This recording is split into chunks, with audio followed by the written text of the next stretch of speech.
In 1682, the first 12 counties were established in New York State.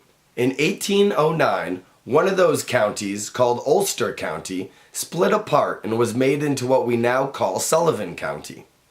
It is located in the Catskill Mountain Range, in the southern part of New York State. Sullivan County was named after John Sullivan, who was a war general in the Revolutionary War, as well as a delegate in the Continental Congress. One of the biggest events to take place in all of Sullivan County, New York, happened almost 50 years ago, in the summer of 1969. Amidst the rolling Catskill Mountains and farmlands, 4 men named Michael Lang, Artie Cornfield, Joel Rosenman, and John P. Roberts had a dream of hosting a large-scale music and arts festival. Initially, they faced the challenge of finding a location for the music festival, as many rural towns wanted nothing to do with it. Then a friend of a friend introduced Lang to a man by the name of Max Yasgur, a dairy farmer who lived in Bethel, New York. Yasgur offered a solution. He was happy to host the festival right on his farm. The town tried to discourage this from happening, and even tried to get the neighbors to boycott by refusing to buy Yasgur's milk. Yasgur was not swayed and allowed the young men to carry out their plans. The main stage would be placed at the bottom of a large hill, allowing the entire audience to see and hear the music clearly.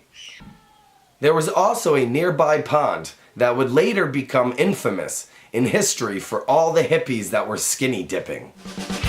The big day arrived, Friday, August 15th, 1969. Although they did not know at the time, it would be one of the biggest days in the history of music. Some of the rock and roll's greatest were featured.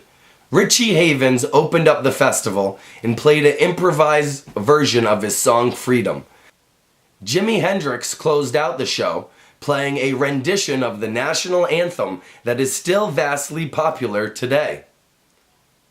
Carlos Santana, Janis Joplin, and many others played to the crowd of approximately 400,000 people.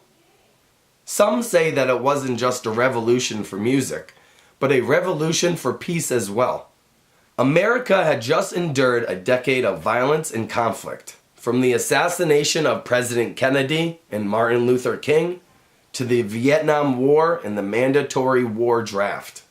The Woodstock Music Festival would show that almost 500,000 individuals could come together to celebrate music, peace, and the community.